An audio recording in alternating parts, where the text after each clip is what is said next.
It's because of this Buhari that we have told Peter Obi all this rubbish he had today. And I want to tell you, if Buhari will remain ungrateful to this ministry, he is going nowhere.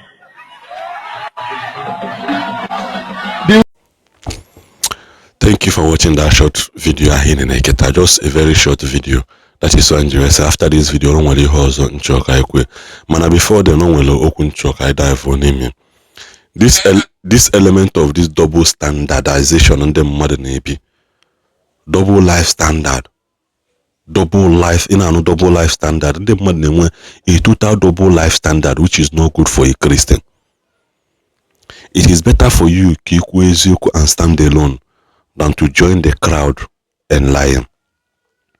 When you look this video, then I dispose then on your screen before I agafa, then I dispose to then on your screen. By then I make sure I will play alone those videos very very short one. We make a way connect the dots together. Awesome. Onye can say actually meet Afia because Afia the irrelevant. Man offer this post or man also, Peter Obi should be fast, believe it or not. Some weeks ago, I was advising Peter Obi to reconcile with Father Mbaka, and many of you got it wrong and started insulting me. Just read to the end. A revived prophetess has also dashed out to the same prophecy. The only person who can sacrifice in the spiritual realm to allow Peter Obi become president of Nigeria is Rev Father Ejike Mbaka. It's Rev Father Ejike Mbaka.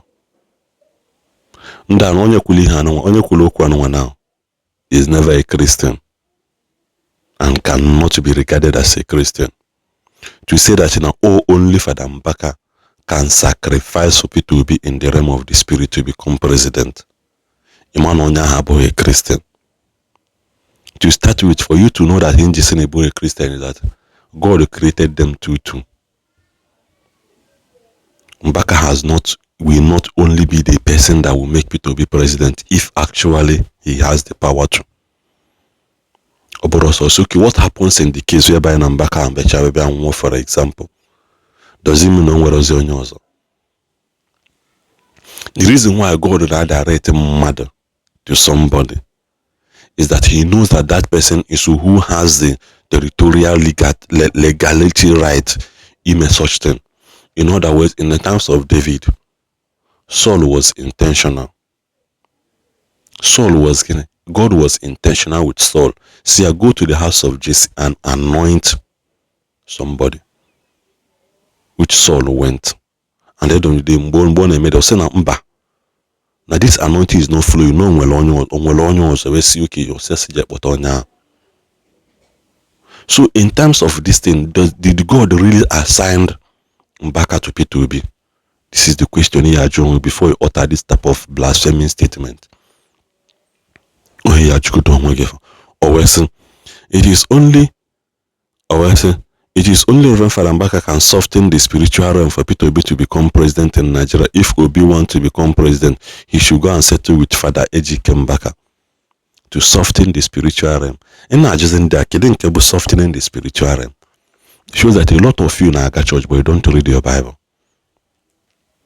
You cannot even stand a good conversation with Onye Dibia. I can convince Onye Dibia say he ne softening the spiritual realm or the heart. Spiritual realm had the whole heart. It just takes that somebody who has attained some level of spiritual height can be able to do something that another person cannot do. That is just the problem. Now, I always give this example. For example, when 1,000, go with 10,000. Mother, you me here 200 naira. My 1,000 can cover it. Only 10,000 can cover it. Mother, you me here 900. My 1,000 can cover it. Only 10,000 can cover it. Man, we are buying somebody because they want me here 5,000. That is when he has left my realm of power to another realm. Do I have money? Yes, I have money. Man, I'm money 1,000 that can solve problem below 1,000 to 200 naira. Man, I don't have money that can solve problem from 1,100 to 10,000. That is how it is in the realm of the spirit. Unu wana amara ihe. Na he na-ekwu maka Peter Obi just because they like Mbaka so much. Mbaka does no wrong. Man, I'm about to play something. Kunu gent. I go chakwa. I was no prophet, prophetess. Naham Jehovah. So already say, if you like, don't advise him to do the needful. Mbaka and Peter Obi know. Mbaka and Peter and Obi knows what is between them, and that you don't know. Keep arguing. The same person say that na Mbaka and Peter Obi my head they call her. But Akwana say I know Mbaka was only like, so you go and equate that kind of thing. Do you know what is between them? Imaro just mepono no now. Before I jump in naked in this video.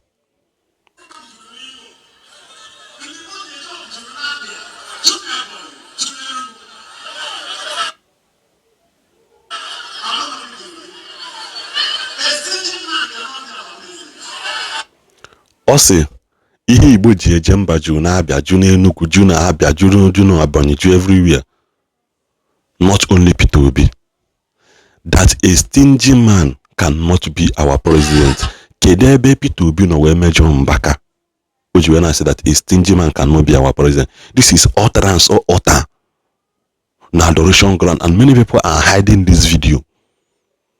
A lot of you gullible followers now hide this video, and I don't want this video to go public. This video will play here, won't be your fear and adoration archives, or somebody record here with a phone post to you. Or see, we are very hungry. We need a general person. We are very hungry. We need a general person. Not people are hungry. Need a general person that can be able to boss up work, and people to be a stingy person. Now get one thing.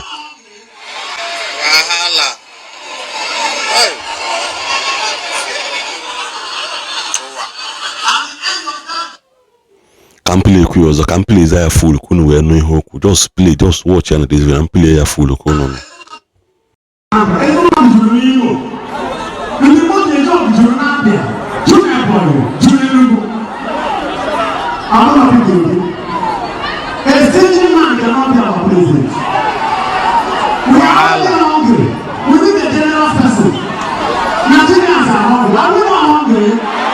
Wahala.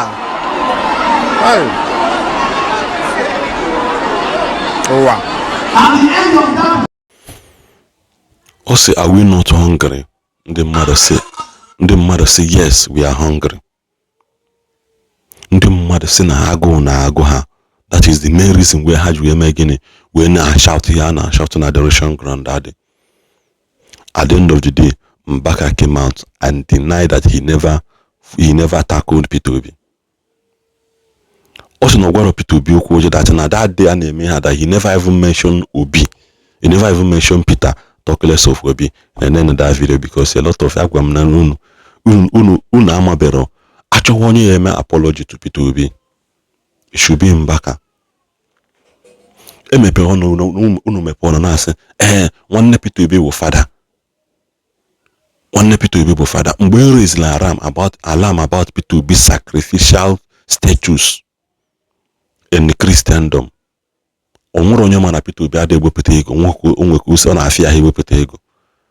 I made that claim saying that if Peter Obi shall do if Peter Obi really wants something, then there is avenue for sacrifice. And sacrifice is not by force. I say, man, I want Peter Obi father. Why are you not people bringing that conversation up in this scenario now? On board election, our primary purpose now is for Peter Obi to have maximum security. Maximum security. Security daily. Maximum security. Obokwa security. Foreigners, but that has nothing to do with Nigerians called security because they will compromise. Emego Peter Obi testing the microphone. Another one will be brutal. But when I like Peter Obi go down the way so this election because you could be a militant. Peter Obi the odds to win election is against him. Man for them when onye yenye ha nsogbu. If you want them taking Peter Obi out, they will do it. They will do it. Are blood suckers. They will do it now. There's a video Ejike Mbaka deny that he never insulted or called Peter Obi in another video. Please, the ministry is not closed. Adoration ministry is a gift of God. Is the baby of the Holy Spirit. Is the apple of God's eyes, as Zechariah 2 verse 8 says. So don't misunderstand anybody. Just like what they did on last Sunday, after handing over to Father Anthony, I started hearing that Father Mbaka spoke against Peter Obi. Rev Father Mbaka, on that Sunday, never mentioned Peter, not to talk of Obi. Also, never mentioned Peter, not to talk of Obi. Don't worry, please, whoever is being used by the devil to blackmail me in the name of doing any job for anybody is satanic and should apologize and withdraw such nefarious and satanic utterance, and be careful when you want to harm the image of a man of God. Whoever did that, I've forgiven you, but I want to hear that you have apologized and withdrawn what you said against me on that day. Just to put adoration ministry in trouble. Please, as I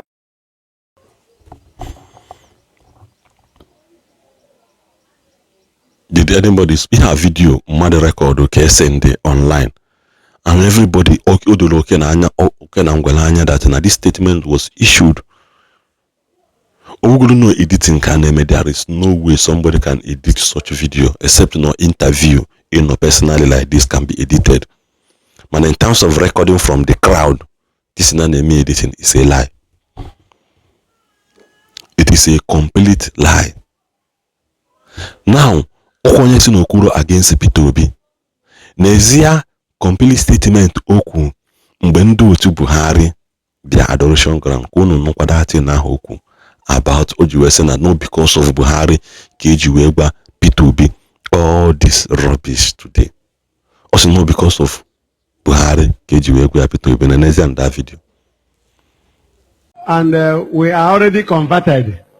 So even without his preaching, President Buhari belonged to this altar. But our problem is we have never been supported by Mr. President. Anytime he has a problem, this ministry carries him to the uppermost part of the sky, spiritually. But zero benefit. Even in Islamic culture, ingratitude can pull somebody down. We are here. Here was a big forest when we came in. Because of Buhari, because we supported him, we are chased out. These things you are seeing, we are building this by ourselves. No one person has been employed by Buhari after Father Mbaka almost died and rose for his sake. The issue of supporting Buhari. If you were here when we are speaking to Peter Obi representing Atiku, how I wish you were here. I know that Obi went out here almost disgraced. So supporting Buhari is almost becoming a curse. It's no longer a blessing. We won't tell you that we will not support him. Even if not for his sake, for the sake of his good wife. She has been sending some little charity articles, food items we give to the poor. But this ministry must be built. For his sake, I was almost being assassinated because we stood for him. APC was down till the prophecy came up here that Buhari is going to be the president. And after that, we were forgotten and abandoned. We are delaying that Atiku will come and see me because I want to know what we can do that will not be put to shame by supporting somebody that God has not approved. I will give you the microphone. Listen, Governor. You know, when you were speaking about Igbo people in Kano, this is all we know. We have been supporting you people. If you know what this ministry is passing through, because we are supporting Buhari. And the attackers are waiting to hear me say that I'm supporting him again, and the attack will start, and the Buhari will remain in his assorok, being somebody who cannot give money. What does that mean? All the people they are giving allocation, what qualification do they have that we don't have? Who among them have done for him what we are doing for him? Not what we have done, what we are doing for him. It's because of this Buhari that we have told Peter Obi all this rubbish he had today. And I want to tell you, if Buhari will remain ungrateful to this ministry, he is going nowhere. The one who has supported him, what is holding him is spiritual. How many times had he died almost? And he should not take it for granted that he's now healthy. Anything can happen and his health will collapse. Atiku is waiting for him somewhere. And the only thing that can stop Atiku is spiritual. So, you people should go and come back. You should not take us for granted. I am speaking with spiritual mandates. Even if people don't want to do something for us, look at the poor mercy that almost died for you people. Not even a broom job is given to anybody. How can I speak to them again to support?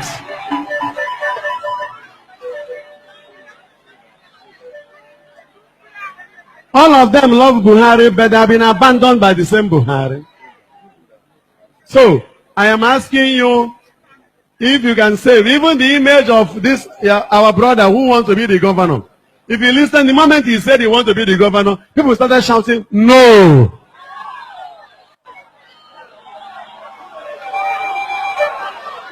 Can you sense it? Because they felt hot. This is, you have not seen the adoration people. These are people who came for the bazaar. If you come in any of our crusades, or come here, send somebody 31st night, December.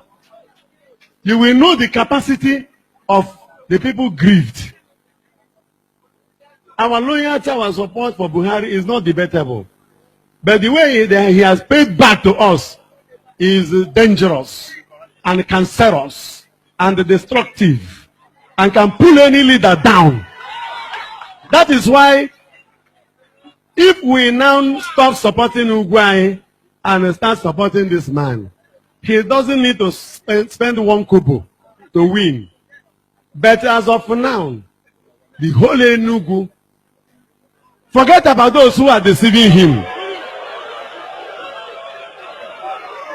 So, I want you to help and clean the image. It's a culture of ingratitude. And I don't want that to continue. Like now you have come, when you go, tell him, so for that they will invite me in Abuja, I will come and stay for 1 week and come back. Nobody will see me.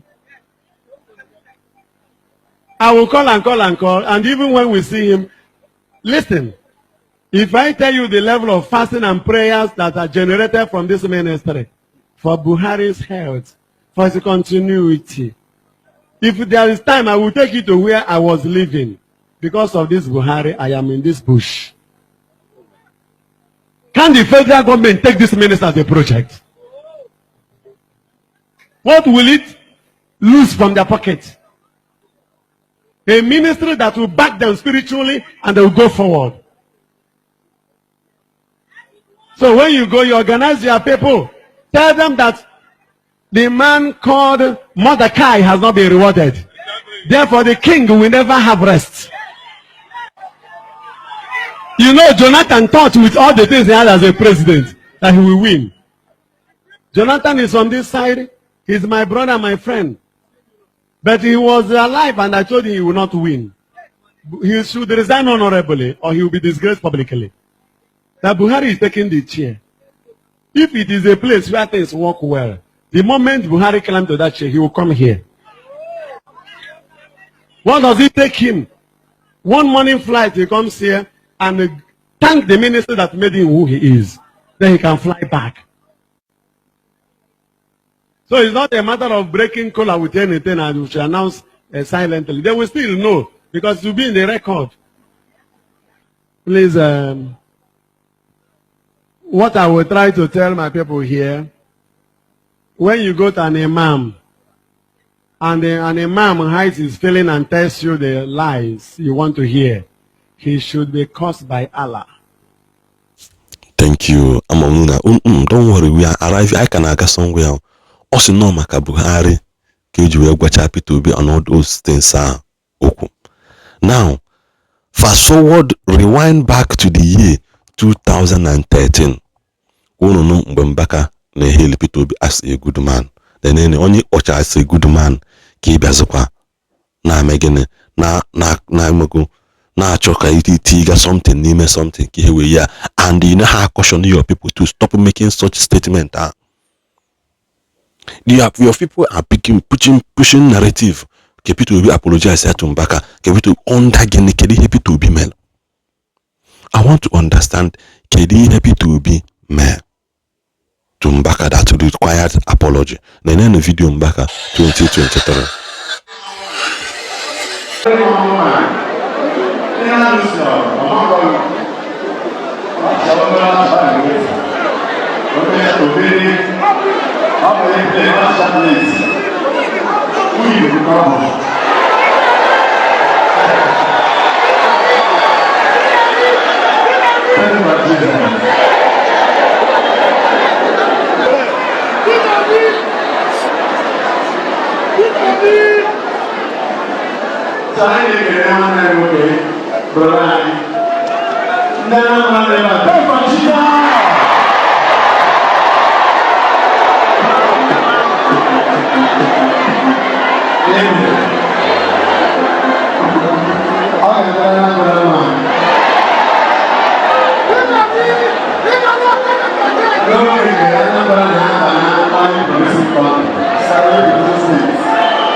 Yeah, mgbe Peter Obi bịara adoration 2013 kone heli akpọ ezigbo mmadụ mgbe ahụ dịka Peter Obi I don't really know dịka onye nwa bụ governor then I don't know.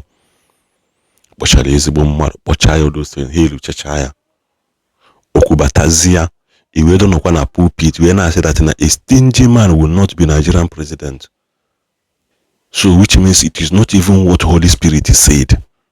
It is about you concluding that a stingy man cannot be the president.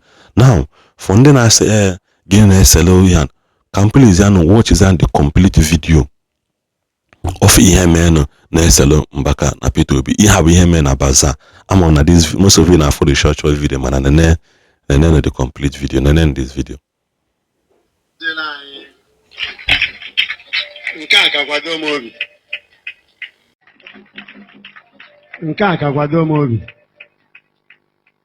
Amen.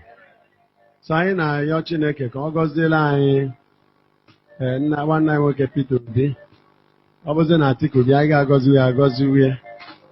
Mana gwakwa ya ọfụma sị ya na otu esi eje abụrụ okwu a ka nama ga-ejiri ụmụ ahịa. Na anyị si na ọ continue like this before 31st. But 31st tere aka ibu amụma na otu o si eje kịta na he's already failed. Echere 31st. Not continue like this.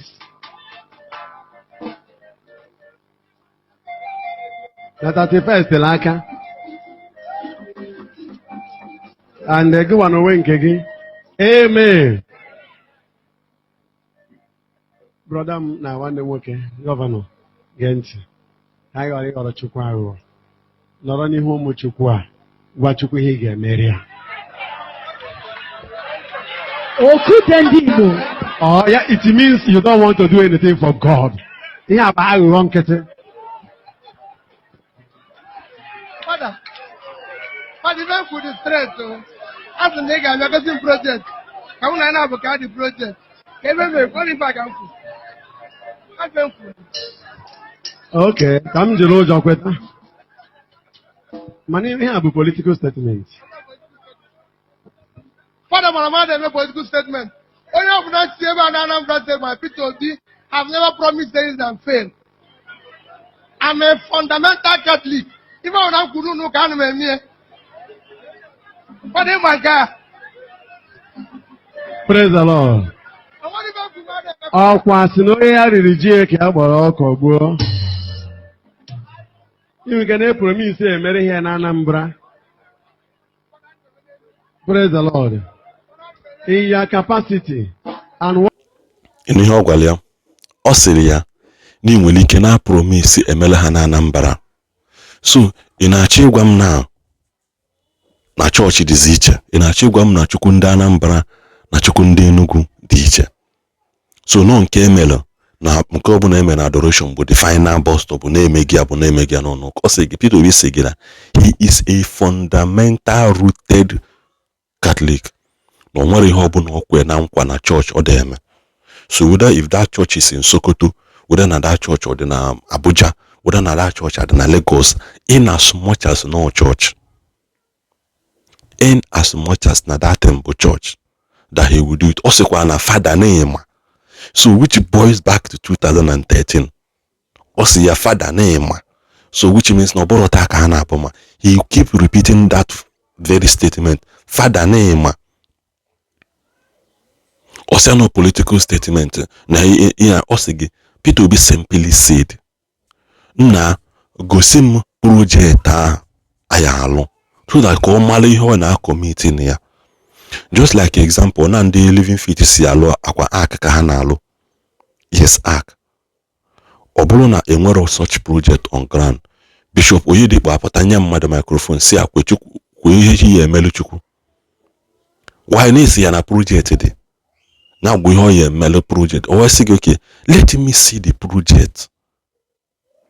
You as a person called the lesi, okay, na the blueprint of the project. Na ebe ọ dị. You are the commander of adoration ministry. At least every blueprint you can make it. You can bring on your phone. So you can go see the whole church, the whole congregation. People will be affair. So next day the project is committed to this thing as a sacrifice. I don't think whether if you understand what I'm saying. Man, this one, no thing was shown to Peter Obi, and whether he goes Celia, or whether he go body, which is or the 90 mile, or the MN, or the Nebedo to Obido to nothing, just saying na microphone, a talk where you are now. Napoye Gafa. Namagin, Napoye Gafa can do some, just like who pulls of them Maha, who do Quelum Quanaya alone or Naya Menka, Naya Menkozo. At the end of the day, none we are seen. And nobody called them out. Go and look for those videos. I'm going to go with there before. Who of them as na world class hospital, na menka na adoration, na menka ekwenkwego, na by Tuesday na menka, na by mka na menkozo. At the end of the day, who of them march order and 8 years now? Buhari achichagolitwe. Where is the hospital equivalent adoration unkoya? Adoration what are the massive projects that equal adoration all these things their body, and how we are they not held accountable for that promise and failure? How we are they not held accountable for promise and failure? NJ Kuliha is that now only release that statement before saying that Peter Obi should be horror and do this. Naija apologize. Peter Obi never asking with them one video. Maybe Peter Obi say na Mbaka mele hojo. The last interview about it, no say that as long as he is concerned, Mbaka is an ordained priest and he will forever remain his priest. Only suppose na say na Peter Obi should. Kidi Peter Obi na eme. Kidi Peter Obi eme. Keho yemelo Mbaka again that he has not done. Peter Obi je dunamis. 100,000 sitting capacity church. GD, he couldn't so say the man of God of fire will pray. I say, pray. The church should rally around and pray for Peter Obi. I'm glad I done a church, the project to church Emelen Cameron cause. We should learn to start living by the truth. Like you said in the last statement now, no Peter Obi and Mbaka Mehedelaha, don't start to be arguing. Likewise, you that is watching, you have no right to honor. Whether no nwere nke ha kwu na secret o, whether no nwere nke ha kwu na publicly o, wepụ ọnụ gị die. Wepụ ọnụ gị die. Mbaka apụtabe sị gị na Peter Obi na-eso okwu. Peter Obi apụtabe sị gị na Mbaka na-eso. The only thing they did is that na gosi him the project. He never said he will not do anything. Ọgwụ ji ọnụ gị say which means no nwere ihe emelu Chukwu. Which means no nwere ihe emelu Chukwu. And you also admitted that not because of Buhari meiji wee gwa Peter Obi rubbish na egwalia. Which means you accepted saying some nasty ways to Peter Obi, which the man never replied to you. Onade Can I share the video of? What God has done for you, Governor. Get money, okay, get money, get into here. God hates stinginess. Ihe m na-ekwe na ekwe ka ọ tọọ gị ụtọ. A ekwe ka ihe ga-azọ gị ndụ. Otherwise, gị na Atiku will fail. Otherwise, na ya na Atiku will fail. Gwa kene m date na mele ya na Atiku yeji will fail. Just because na he commit to the adoration ministry. Obulu now, let me tell you people the truth now. Obo na Peter Obi ga here ka Pastor Yekilome, Christ Embassy, the kind of population ha more redeem, more deeper life, we made this type of statement. A lot of years na hanchabu fake pastors. Na hanchabu fake pastor. How can they say no homily aziando? How can nka? Man, this is the same thing kuno na actually portray because this is your beloved Rev Father. Ya bụrụ na Kristo Yekilome mele ya akpụ ya fake. TB Joshua unu ya akpụ ya fake. Dunamis unu ya akpụ ya fake. Oyedekpo unu ya akpụ ya fake. Adeboye unu ya akpụ ya fake. The kind of tackling ana tackle Adeboye okay redeem because of Buhari. Anaghị tackle ya luwe. Anaghị tackle Mbaka luwe half of ya na tackle that man. And if you go about it, if you can do it, and say people must apologize to Nka. Man, since actually me until this person a day or day. Peter Obi apologize to Mbaka under what? I want to know. Because you ended your statement by saying that even you know queer, you don't even know why you are saying it, just because you want to join people to say it. That is wickedness and heresy. That is pure wickedness and evil. The earlier and the could be better for us. The maximum problem I was saying to guarantee people to be security. You can Peter to be election after watching some of the things I know for online and television. We work ADC, but barely 6 months to election. Peter Obi will be a stable party, and you think it is ordinary. Mbonkuloko sinya form his own political party. Na ihe na nda Hausa na alacha pata say no political thing. Na mama here politics. No na emenka that is the way to. Now look at it. Just na ihe na eme kita. Somebody said somewhere pata na say that he have to go and apologize to Mbaka. Obalelo Mbaka. Did you see him exchange words? Did you see him insult Mbaka for 1 minute or no, for 1 second, sir? For 1 second. And Mbaka na-echu Aso Rock Kamele. He goes to Aso Rock when he wants and come out when he wants. Mengula within the APC. Now Mengula within the APC. Ikuchabe okwu nke a na-ekwu okwu na-ejele Aso Rock mbosene. On what ground? As a man of God, you have the right to say no.